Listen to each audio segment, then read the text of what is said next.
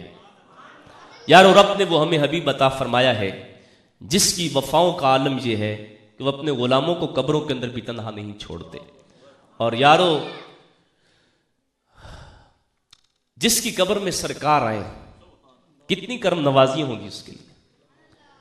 ساری زندگی دنیا کے اندر تڑپتے تڑپتے رہ گئے کہ مالک کبھی تو اپنے حبیب کا رخ انور دکھلا دے۔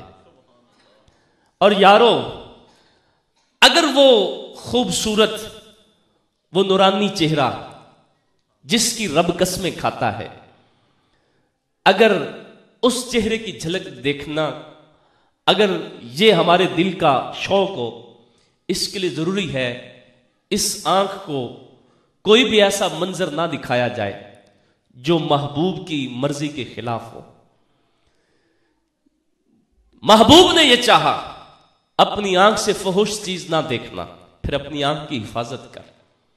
اگر تو نے اپنے اس دل کے آنگن کو، تو نے اپنے اس آنکھ کے دروازے کو پاک اور صاف اور ستھرا رکھا تو ایک دن ضرور آ جائے گا کہ وہ آمنہ کے لال، وہ حضرت محمد مصطفیٰ صلی اللہ علیہ وآلہ وسلم کبھی تو تجھے اپنا جلوہ دکھلائیں گے۔ اور اگر یہ ساری زندگی ممکن نہ ہو سکا تو وہ لمحہ ضرور جب ہمارے اوپر آنے والا ہے کہ ہم نے ایک دن مرنا ہے، ادھر سے ہماری آنکھیں بند ہو رہی ہوں گی، ادھر سے رخ مصطفیٰ ہماری آنکھوں کے سامنے موجود ہوگا۔ مگر اس کے لیے کوشش تو کرو، کبھی اس آنکھ کو خوف خدا کی وجہ سے رونے کی عادت تو ڈالو، کبھی اس آنکھ کی حفاظت تو کرو، کبھی اپنی زبان کی حفاظت تو کرو، کبھی اپنے کانوں کی حفاظت تو کرو، کبھی اپنے خیالات کی دنیا کو پاکیزہ تو رکھو۔ یارو پاکیزہ رکھنا تمہارے ذمہ ہے، پھر وہ حبیب کبریا صلی اللہ علیہ وسلم وہ کرم فرمانے میں دیر نہیں کریں گے۔ کمی ہمارے اندر ہے کہ ہم اپنی آنکھوں کی حفاظت نہیں کرتے، ہماری آنکھوں کے سامنے جو بھی آتا ہے ہم دیکھ لیتے ہیں، اور پھر کہتے کیا ہیں، دنیا رب نے بنائی ہی دیکھنے کے لیے ہے۔ یار دنیا کی ہر چیز یہ ہمارے دیکھنے کے لیے نہیں ہے، رب نے حلال اور حرام کی تمیز ہمیں بتائی ہے۔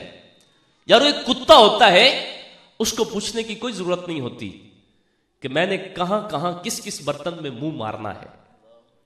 ایک گدھا جو ہوتا ہے اس کے لیے کوئی پابندی نہیں ہوتی کہ تو نے اپنے مالک کی فصل کو پوچھ کے تم نے اس فصل کے اندر جا کے منہ مارنا ہے۔ یارو ہم نہ کتے ہیں نہ ہم گدھے ہیں، رب نے ہمیں اشرف المخلوق انسان بنایا ہے، لہٰذا ہمیں ہر جگہ پر قدم پھونک پھونک کر رکھنے کی جو ہے وہ ضرورت ہے، اور رکھنے کا حکم ملا ہے۔ جہاں سے مالک نے روک دیا وہاں نہیں دیکھنا، مر جائے مگر وہاں پہ نہیں دیکھنا۔ جو گفتگو مالک نے سننے سے جو ہے وہ سننے کے اوپر پابندی لگا دی، جو مرضی ہو جائے ہم نہیں سنیں گے، ہم چغلی کسی کی نہیں سنیں گے، ہم کسی کی غیبت نہیں سنیں گے، ہم کسی کے اوپر لگائے گئے بہتان بازی کو ہم نہیں سنیں گے، ہم فحش گفتگو نہیں سنیں گے، ہم گانے نہیں سنیں گے، ہم میوزک نہیں سنیں گے۔ اس مالک نے جھوٹ بولنے سے، چغلی کھانے سے، بہتان بازی سے منع کیا، لہٰذا اس زبان کو پاک رکھیے۔ اس مالک نے یہ سر اپنے حضور جھکنے کے لیے دیا، لہٰذا رب کے سامنے جھکنا سیکھیے۔ پیارے محبوب علیہ السلام کے غلاموں، اس مالک کے احسانات دیکھیے، اس مالک نے ہمیں چلنے کے لیے پاؤں دیے، یہ رب کا کتنا بڑا احسان ہے۔ جن کے پاؤں نہیں ہے جاؤ ان سے پوچھیے کہ یہ رب کی کتنی بڑی نعمت ہے۔ اپنی مرضی سے آتے جاتے ہیں جہاں جی چاہتا ہے، اللہ کرے کہ ہمارا اللہ کے گھروں کے اندر آنا جانا ہو۔ آج ہماری بد نصیبی اہل سنت کی یہ ہے کہ آج ہماری محفلیں تو ساری رات کی بھی ہوں، ہم بیٹھ کے سنتے ہیں، مگر 20 منٹ کی نماز آ کر ہم نہیں پڑھتے، اس کے لیے ہمارے پاس وقت نہیں ہے۔ ہم میلے ٹھیلے دیکھنے کے لیے جو ہے وہ سینکڑوں میل دور چلے جاتے ہیں۔ ہمارے ادھر دیہاتی علاقوں کے اندر آج بھی جو ہے وہ سرکسیں لگتی ہیں۔ جب سرکس لگتی ہے لوگ کئی میل کا سفر کر کے گھنٹوں لائن کے اندر لگ کر وہ 200-300 روپے کی ٹکٹ خرید کر اپنے ساتھ کئی لوگوں کو اس گناہ کی دنیا کے اندر لے جا کر وہ ساری رات رب اور رب کے رسول کی جانب سے لعنتیں خرید کر گناہوں کا ذخیرہ جمع کر کے وہ اپنے گھروں کو لوٹتے ہیں۔ مگر وہ گھر جس کے اندر حاضر ہونے سے ہمارے اوپر رب کی کرم نوازیاں ہونی تھی، اس گھر کے اندر ہمارے پاس حاضری کا وقت نہیں ہے۔ یارو آپ کے سینوں کے اندر اس محبت کو مزید جو ہے وہ جلا بخشنے کے لیے ایک بات عرض کرنا چاہتا ہوں اور اپنی گفتگو کو جلد از جلد سمیٹتا ہوں۔ پیارے محبوب علیہ السلام کے غلاموں، ایک آدمی تھا کسی کے گھر چوری کرنے کے لیے گیا۔ عین اس وقت جب وہ چوری کر رہا تھا تو گھر والوں کو خبر ہو گئی، ان کو پتہ چل گیا۔ وہ شور کر کے چیختے چلاتے ہوئے اس کے پیچھے بھاگے۔ وہ بھی اپنا سامان وہیں پر چھوڑ کر وہاں سے بھاگا، بھاگتا ہوا جا رہا ہے، کبھی اس گلی سے گزرتا ہے، کبھی اس گلی سے گزرتا ہے۔ اب لوگ اس کے بالکل قریب پہنچ چکے تھے، وہ بالکل پکڑے جانے کے قریب تھا کہ اگر ابھی میں کسی کے ہاتھ میں آ گیا یہ تو مجھے مار مار کر میرا برا حال کر دیں گے۔ تو اس نے کیا کیا، اس کو چھپنے کی کوئی جگہ نہیں مل رہی تھی، ایک گلی سے گزر رہا تھا، ایک دروازہ کھلا تھا، اندر اس نے جھانک کر دیکھا تو وہ اللہ کا گھر تھا، وہ مسجد تھی۔ وہ جلدی سے دوڑتا ہوا آیا اور آ کر مسجد کی ایک صف کے اوپر جلدی سے اس نے نمازیوں والی حالت بنا کر ہاتھ باندھ کر کھڑا ہو گیا۔ وہ جن کے گھر کی چوری ہو رہی تھی وہ 2-3 بھائی پیچھے پیچھے بھاگتے ہوئے آ رہے تھے۔ انہوں نے ادھر ادھر دیکھا کہ اچانک بندہ نظروں سے غائب کیسے ہو گیا۔ مسجد کا دروازہ کھلا ہوئے دیکھا، وہ سیدھا مسجد میں آئے، دیکھا کہ ایک شخص نماز پڑھ رہا ہے۔ ایک ان میں سے کہنے لگا یہی ہمارا چور ہے، اس نے ہم سے بچنے کے لیے یہاں پر آ کر جھوٹ موٹ کی نماز پڑھنا شروع کر دی۔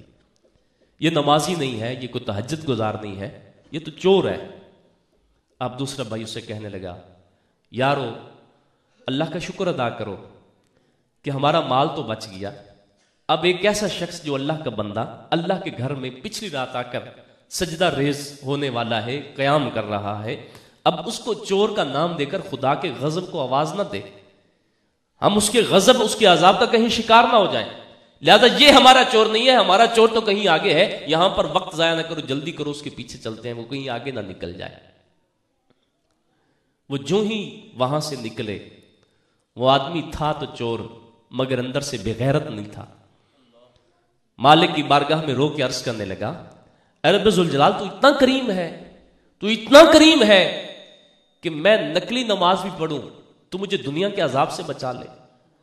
مالک، نقلی نماز کی یہ برکت ہے کہ میں دنیا کے عذاب سے بچ گیا، اگر میں اصلی نماز پڑھوں تو مالک میں ضرور تیرے کرم سے امید رکھتا ہوں کہ میں دنیا کے عذاب سے بھی بچ جاؤں گا، میں آخرت کے عذاب سے بھی بچ جاؤں گا۔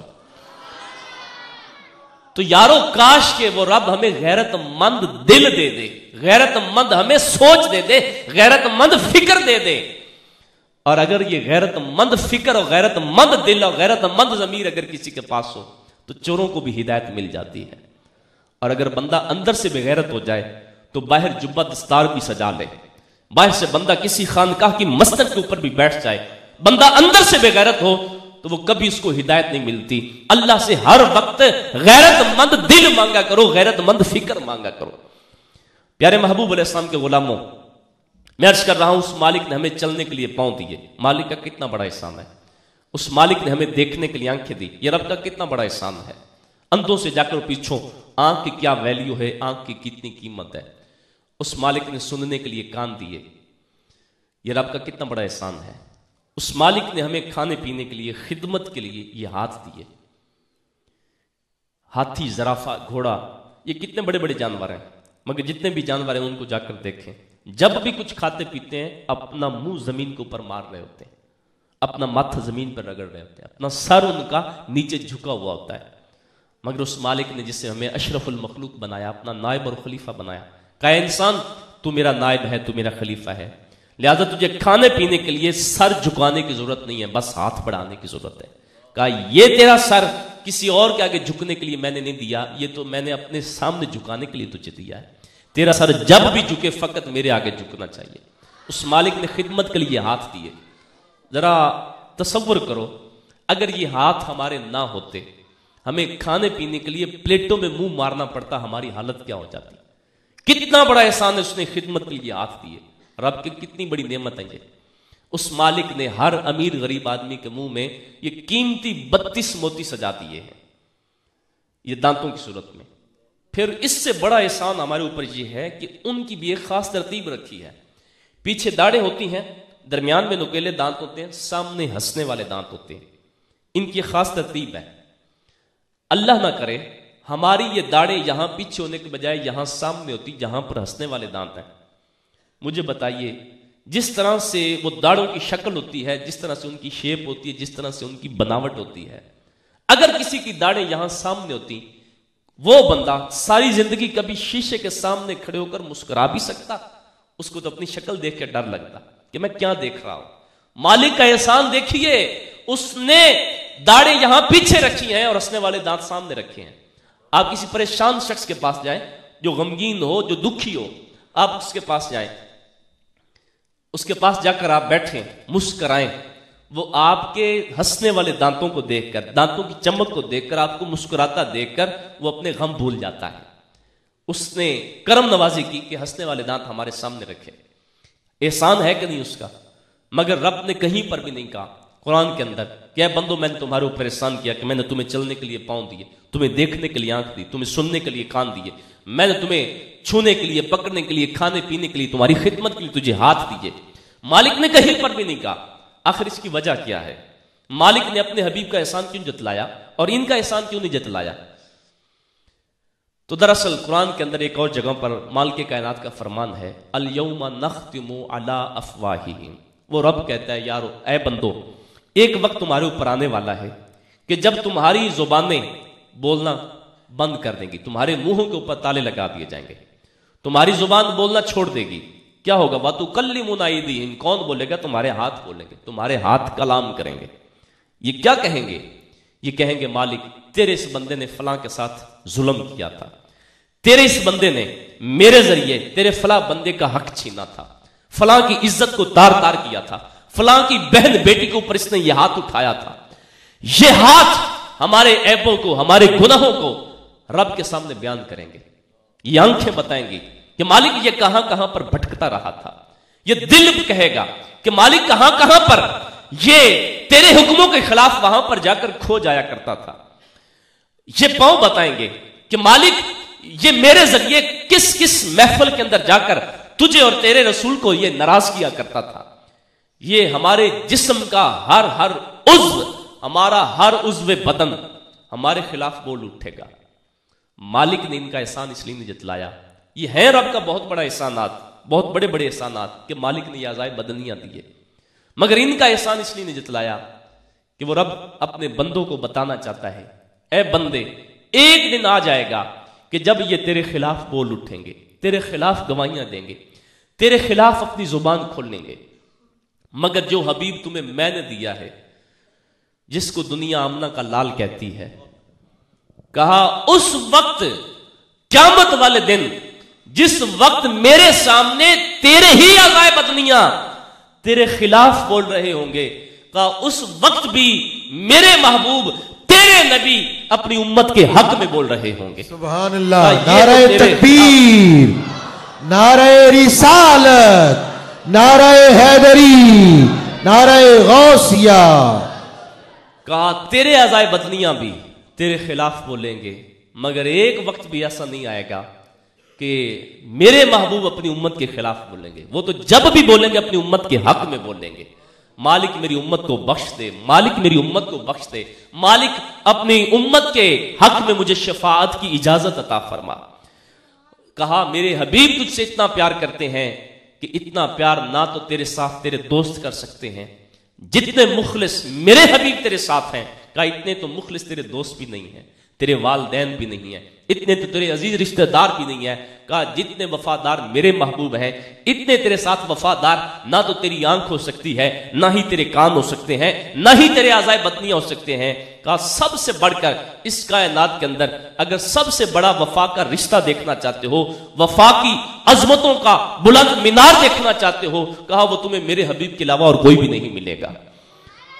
تو پھر کیا پیغام ملا؟ پیغام یہی ہے دونوں عالم میں مقصود گر تمہیں آرام ہے. آج ہر شخص سکون کی دولت وہ اپنے ہاتھوں سے نکال کر بیٹھا ہے. سکون کی دولت کسی کے پاس بھی نہیں ہے. آپ بڑے سے بڑے امیر کے پاس چلے جائیں اور کسی غریب کی کٹیا کے اندر چلے جائیں، آپ کسی بہت بڑے سے بڑے پیر کے پاس چلے جائیں، کسی مرید کے پاس چلے جائیں، کسی وزیر کے پاس چلے جائیں، کسی فقیر کے پاس چلے جائیں، آج ہر شخص یہی رونا روتا ہے، یار سب کچھ مل گیا ہے مگر سکون نہیں ملا، ہے کہ نہیں؟ اللہ کرے اللہ ہم سب کو یہ سکون کی دولت عطا فرمائے۔ کوئی ایسا بیٹھا ہے جو یہ کہتا ہے کہ میں بالکل پرسکون ہوں، مجھے کسی قسم کی کوئی ٹینشن کوئی پریشانی نہیں ہے، تو وہ مجھے بتا دے۔ الا ماشاءاللہ اللہ کے نیک بندوں کے علاوہ آپ کو کوئی ایسا فقیروں میں سے کوئی ایسا فقیروں کے علاوہ کوئی ایسا نہیں ملے گا جو پرسکون ہو۔ کیا وجہ ہے؟ آخر سکون ڈھونڈنے کے لیے ہم نے اتنا کچھ کیا، کسی نے یہ سمجھا کہ شاید سکون دولت کے اندر ہے، مگر جا کر امیروں سے پوچھو، وہ رات کو جب بھی سوتے ہیں نیند کی گولیاں کھا کے سوتے ہیں، ویسے انہیں نیند بھی نہیں آتی۔ سکون امیروں کا بھی لٹ گیا، دولت مندوں کا بھی لٹ گیا۔ بڑے بڑے بنگلے آج بھی رات کے اندر وہ ویرانے کی شکل جو ہے وہ ان کی نظر آ رہی ہوتی ہے۔ گھر تو بہت بڑا ہوتا ہے مگر گھر کے جو مکین ہوتے ہیں ان کے پاس سکون کی دولت نہیں ہوتی۔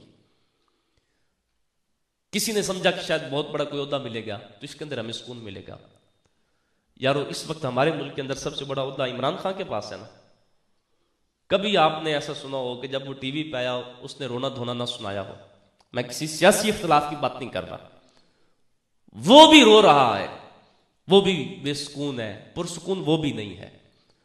تو یارو نہ عہدوں کے اندر سکون، نہ دولت کے اندر سکون، نہ بڑی گاڑیوں کے اندر سکون، نہ بڑے بنگلوں کے اندر سکون، تو پھر سکون ہے کہاں پر؟ سکون ملے گا کہاں سے؟ تو آؤ پیغام مل رہا ہے، اے لوگو دولت کے اندر سکون ڈھونڈنے والوں، دولت کے اندر سکون نہیں رکھا، بڑے گھروں کے اندر سکون ڈھونڈنے والوں، سکون تمہیں وہاں سے بھی نہیں ملے گا، بڑے بڑے عہدوں کے اوپر سکون کی دولت تلاش کرنے والوں، سکون تمہیں وہاں سے بھی نہیں ملے گا۔ یارو کبھی سنا ہے کسی نے سونا خریدنا ہو اور وہ لوہار کی دکان پہ چلا گیا؟ سنا ہے کبھی ایسا؟ کبھی ایسا آپ نے سنا ہو کسی نے خریدنا کپڑا ہو اور وہ کریانے کی دکان پہ چلا گیا ہو اور کریانے والے سے کہہ رہا ہو کہ مجھے جو ہے وہ ایک تھان کپڑے کا دے دو؟ کبھی سنا ہے آپ نے ایسا؟ تو جہاں کا جو سودا ہوتا ہے وہ وہیں سے ملتا ہے۔ تو دکان کا انتخاب ہی ہمارا غلط ہے۔ ہر کسی کو یہ بات سمجھ لینی چاہیے کہ دولت کے اندر سکون نہیں ہے، بنگلے کے اندر سکون نہیں ہے، گاڑی کے اندر سکون نہیں ہے، بڑے عہدے کے اندر سکون نہیں ہے۔ سکون کہاں پر ہے؟ تو پیغام دینے والا پیغام دے رہا ہے، آؤ میں تمہیں اس دکان پہ بھیجتا ہوں۔ اگر تمہارا وہاں پر لین دین شروع ہو گیا، کہا تم تو صرف اس جہان کے لیے، اس دنیا کے اندر سکون کی تلاش میں ہو، سکون ڈھونڈتے پھرتے ہو، کہا جس دکان پہ میں تمہیں بھیج رہا ہوں اگر وہاں پر تمہارا رابطہ ہو گیا تمہیں اس جہاں کا سکون بھی مل جائے گا، تمہارا اگر وہاں پر رابطہ ہو گیا تمہیں قبر کے اندر بھی راحتیں ملیں گی اور حشر کے میدان میں بھی خدا کی رحمت نصیب ہوگی۔ کہا وہ کون سی جگہ ہے، کہاں پر جائیں تو یہ سب کچھ ملے گا؟ تو کہا دونوں عالم میں مقصود گر تمہیں آرام ہے، ان کا دامن تھامیے محمد جن کا نام ہے۔ کہا یہ تمہیں در مصطفیٰ سے ملے گا، یہ دامن محبوب کے پاس جو ہے وہ جانے سے اور ان کے دامن سے لپٹنے سے جو ہے وہ ملے گا۔ کہا جب تو دامن مصطفیٰ کے ساتھ لپٹ جائے گا تمہیں اس جہاں کا سکون بھی مل جائے گا، تجھے قبر کے اندر بھی راحت ملے گی، تجھے حشر والے دن بھی خدا کی رحمت نصیب ہوگی۔ تو یارو دامن محبوب صلی اللہ علیہ وسلم کے ساتھ وابستگی اختیار کر لو، دونوں دین و دنیا جو ہے وہ اس کی خیرات ہمیں مل جائے گی۔ کی محمد سے وفاتوں نے تو ہم تیرے ہیں، یہ جہاں جس کی خاطر ہم نے اللہ اور اللہ کے رسول کو ناراض کر دیا۔ اقبال کہتا ہے اگر تو پیارے مصطفیٰ کریم کا بن جائے تو پھر کیا ہوگا؟ کہا کی محمد سے وفاتوں نے تو ہم تیرے ہیں، یہ جہاں چیز ہے کیا لوح و قلم تیرے ہیں۔ کہا اگر تو پیارے مصطفیٰ کا بن جائے گا پھر خدا بندے سے خود پوچھے گا بتا تیری رضا کیا ہے۔ تو پیارے محبوب علیہ السلام کے غلاموں، اپنے آقا سے، اپنے کریم نبی صلی اللہ علیہ وسلم سے وفا کا رشتہ جو ہے وہ اس کو قائم کیجئے۔ اور اس وقت فرانس کے اندر ہونے والی جو بہت بڑی گستاخی ہے پوری امت مسلمہ جس کے خلاف سراپا احتجاج ہے، ہم یہ پیغام دینا چاہتے ہیں کہ اے فرانسیسی صدر، ہم ضرور یہ قرض چکائیں گے اور تجھ کو یہ بتلائیں گے کہ یہ وہ امت ہے جس امت نے ہر دور کے اندر اس قرض کو لوٹایا ہے۔ خدا کی قسم ہم پانی سے جو ہے وہ زندہ نہیں رہتے، ہم آکسیجن سے سانس نہیں لیتے، ہم تو اپنے نبی کی محبت سے سانس لیتے ہیں۔ ہم تو جیتے بھی ہیں اپنے نبی کی محبت سے جیتے ہیں، اور ہم تو رب سے دعائیں مانگتے ہیں مالک جب موت آئے ہمیں اپنے نبی کی محبت میں موت دینا۔ سبحان اللہ۔ ہم تو اپنے نبی کی محبت کے اندر جینا اور مرنا اپنے لیے یہ معراج سمجھتے ہیں، اپنا یہ عروج سمجھتے ہیں۔ اور 14 صدیاں اس بات کی گواہی دے رہی ہیں کہ جب بھی کسی کتے نے میرے نبی کے خلاف اپنی زبان کو کھولا، وہ ابو جہل کتا ہو یا وہ مسلمہ کذاب کمینہ ہو، وہ اسود انسی بغیرت ہو یا وہ سلمان تاثیر جیسا خبیث ہو، جب بھی کسی نے میرے نبی کے خلاف انگلی اٹھائی ہے، 14 صدیاں اس بات کی گواہی دے رہی ہیں کہ اس امت نے اٹھنے والی ہر انگلی کو کاٹا ہے۔ نہ صرف انگلی کو کاٹا ہے، اس امت نے اس کے بازو کو بھی کاٹا ہے۔ نہ صرف بازو کو کاٹا ہے بلکہ اس امت نے اس کے سر کو، اس کے تاج کو خاک کے اندر ملایا ہے اور اس کو واصل جہنم کیا ہے۔ یہ امت وہ امت ہے جس کے پاس صلاح الدین ایوبی کی غیرت بھی موجود ہے۔ یہ وہ امت ہے جس کے پاس محمود غزنوی کی جرت بھی موجود ہے۔ یہ وہ امت ہے جس امت کا ہیرو ممتاز حسین قادری ہے۔ یہ وہ امت ہے جس کے پاس آج بھی غازی خالد جیسے جوان موجود ہیں۔ ہم وہ ہیں جو آج بھی کربل کی داستان کو اپنی سانسوں کے اندر بسائے ہوئے ہیں۔ ہم وہ لوگ ہیں جس کے خون کے اندر آج بھی مولا سیدنا صدیق اکبر کی محبت موجود ہے۔ ہم وہ قوم ہیں جس کے پاس فاروق اعظم رضی اللہ تعالیٰ عنہ جیسا غیرت مند جو ہے وہ حکمران آج بھی جس کے پاس موجود ہے۔ یہ وہ امت ہے جس امت کے پاس کوئی عثمان غنی تھا، کوئی مولا علی تھا، کہیں پر حسن و حسین تھے۔ یہ وہ امت ہے جس امت کے پاس رب نے بہت بڑے بڑے قیمتی جو ہے وہ اثاثے اس امت کو رب نے عطا فرمائے۔ ہم تو ان کی محبتوں کا دم بھرنے والے ہیں۔ ارے جو ابو بکر صدیق کا نام لینے والا ہو، جو مولا فاروق اعظم سے محبت کرنے والا ہو، جو امتی، جو شخص اور جو امت سیدنا عثمان غنی سے محبت کرنے والی ہو، جو امت مولا علی المرتضیٰ رضی اللہ تعالی عنہ سے محبت کرنے والی ہو، جو حسن و حسین کا نام لینے والی ہو، وہ امت بغیرت نہیں ہوا کرتی، وہ امت غیرت مند ہوا کرتی ہے۔ اور اس کو یہ بات یاد رکھنی چاہیے، وہ وقت بہت جلد آنے والا ہے جب اس کی گردن پہ کسی علم و دین شہید کا، کسی غازی علم و دین کا چھرا اس کی گردن پہ چلے گا۔ وہ بہت جلد وقت آنے والا ہے، بہت جلد وہ وقت آنے والا ہے جب اس کے سینے کو کوئی ممتاز قادری کھڑا ہو کر گولیوں سے چھلنی کرے گا اور اس کو وہیں پر بھیجے گا جہاں پر جہنم کے جس گڑھے کے اندر آج بھی ابو جہل سے لے کر سلمان تاثیر جیسے بدبخت جہاں پر موجود ہیں، اس کا ٹھکانہ بھی وہیں پر بنے گا۔ اور اللہ تعالیٰ اس امت کو سلامت رکھے، اس امت کے جذبہ ایمانی کو مزید عروج بخشے۔ ہم عمل کے اندر بہت زیادہ کمزور ہو سکتے ہیں مگر اتنے بے غیرت نہیں ہیں کہ اپنے نبی کی گستاخی ہوتے ہوئے ہم یوں ہی جو ہے وہ پھر چین سے بیٹھے رہیں اور اپنے نبی کی گستاخی کو سنتے رہیں۔ اور انشاءاللہ وہ وقت آنے والا ہے جب اس بدبخت کو اور جتنے بھی وہ لوگ جو وہاں پر اس کام کے اندر کار فرما تھے، وہ سب کو یہ امت واسطے جہنم کرے گی۔ اور ہم دعا مانگتے ہیں اللہ سے کہ اللہ ہمیں بھی ایسے غیرت مند حکمران عطا فرمائے جن سے صلاح الدین ایوبی کی خوشبو آتی ہو، جن سے جو ہے وہ سیدنا فاروق اعظم رضی اللہ تعالی عنہ ان کی غیرت ایمانی جن کے عمل سے چھلکتی ہو۔ اللہ رب العزت ہمارے اوپر کرم فرمائے اور ہم سب کو ایسے لوگ جو بھی میرے نبی کریم صلی اللہ علیہ وسلم ان کے دین سے ٹکرانے والے ہیں، اللہ ہم سب کو ان کے فتنے سے، ان کے شر سے محفوظ رکھے۔ اور صبح و شام آپ سے التجا کرتا ہوں، صبح و شام اٹھ کر آپ روزانہ رب کی بارگاہ میں التجا کیا کریں کہ اللہ ہمارے سنیوں کے شیر حضرت کنز العلماء مفکر اسلام ڈاکٹر محمد اشرف آصف جلالی دامت برکاتہم العالیہ، اللہ ان کو رہائی نصیب فرمائے۔ جب شیروں کو جنگلوں کے اندر بند کر دیا جاتا ہے تو پھر گیدڑ آ کر وہ قبضہ کیا کرتے ہیں. جب سے شیر سلاخوں کے اندر ہے تب سے ہم اس دنیا کے اندر روز بروز کوئی نہ کوئی گیدڑوں کی نیچ سے نیچ حرکت جو ہے وہ دیکھ رہے ہیں. مالک کی بارگاہ میں دعا ہے کہ مالک ہمارے شیر کو جلد از جلد سلاخوں سے باہر بھیجے. حق کا دائی حق کا واصف اشرف حق کا دائی حق کا واصف اشرف حق کا دائی حق کا واصف اشرف آصف اشرف آصف. تو اللہ رب العزت ہمارے ان بڑوں کو سلامت رکھے اور اللہ رب العزت ہمارے وہ ویل چیئر والے بابا جی کو بھی سلامت رکھے. یہ ہمارے مان ہے، یہ ہمارا فخر ہے، یہ ہمارے دلوں کی دھڑکن ہے. یارو آج بھی اگر یہ جذبے سلامت ہیں تو یہ ان کی محنتوں کی برکت سے ہیں. اللہ تعالیٰ ہمارے سارے بڑوں کو سلامت رکھے اور اللہ تعالیٰ ہمیں بھی ان کی اطاعت، ان کی فرما برداری کرنے کی توفیق عطا فرمائے، ان سے وفا کرنے کی توفیق عطا فرمائے. اور آج کل ایک ماحول بن چکا ہے کہ خطیب حضرات، نعت حضرات جب آتے ہیں تو وہ ایڈوانس فیس لے کر آتے ہیں. ہے کہ نا کہ ایسا نہیں ہے؟ بولنے تو صحیح.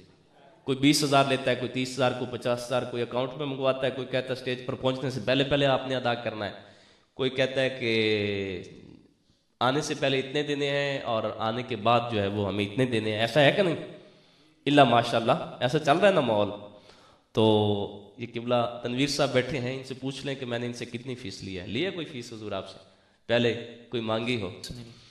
تو میں تھوڑا سا باقی مولویوں سے تیز تراز مولوی ہوں.